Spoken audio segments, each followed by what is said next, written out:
As the sun dipped below the horizon, painting the sky with streaks of fiery orange, I found myself on an isolated stretch of road, shrouded in darkness. My fingers gripped the steering wheel and a sense of unease crept over me. I had always heard tales of eerie occurrences on desolate roads at night, but I never imagined I'd be the one living through one.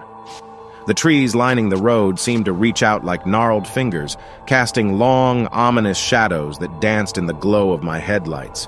The only sound was the steady hum of the engine, a lullaby that did little to ease my growing anxiety. I glanced at the GPS. It blinked, unable to locate a signal in this remote area. A thin layer of fog began to drift in, obscuring my vision and making the road ahead even more treacherous. I gripped the wheel tighter, my heart pounding in rhythm with the uncertainty that gripped me. It was as if the night itself had come alive, conspiring to trap me in this endless, eerie abyss. I should have known better than to take this shortcut, but I was eager to shave some time off my journey. It was supposed to be a simple drive back home, nothing more. Yet, as the minutes ticked by, I couldn't shake the feeling that something was terribly wrong.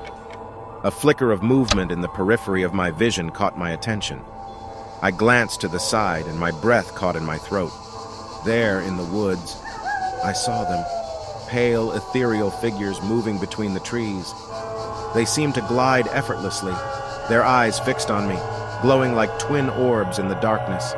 Panic surged through me, and I floored the gas pedal, desperate to escape whatever nightmare I had stumbled upon. But the road seemed to stretch on infinitely, as if mocking my attempts to flee.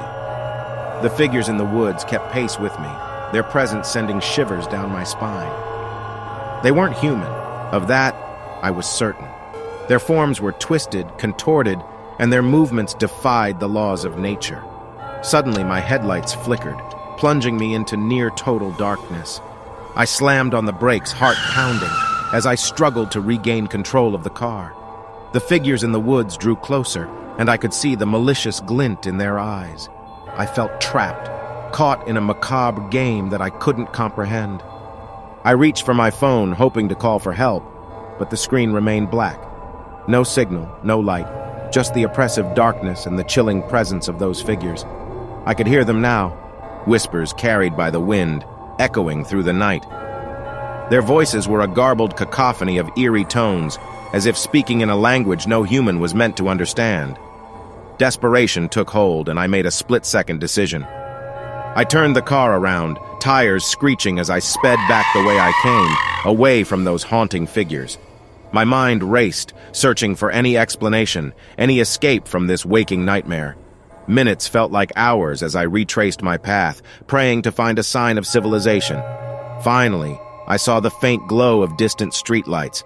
I couldn't believe my luck. As I approached the familiar glow, a sense of relief washed over me. I knew I was safe, but just as quickly as the relief had come, it vanished. The figures were there, waiting at the edge of the light, their eyes burning with an otherworldly intensity. I couldn't escape them. They were everywhere, a part of the very fabric of this desolate night. I drove on, passing through the eerie glow of the streetlights, the figures fading back into the darkness. I didn't stop until I reached the nearest town, where I stumbled into a gas station, disheveled and terrified. The attendant must have sensed my distress. He called the police. As I recounted my harrowing experience to the officers, I could see the disbelief in their eyes. To them, it was just another strange story, easily dismissed as a tired driver's hallucination. But I knew the truth. I had come face to face with something beyond our understanding, a malevolent force that roamed the night, preying on lost souls like me. To this day, I can't drive at night without feeling that same sense of dread. Those figures haunt my thoughts, a constant reminder that there are things lurking just beyond the veil of our reality, things we may never comprehend, but must always respect. That night, on that desolate road, I glimpsed a darkness that will forever haunt my dreams.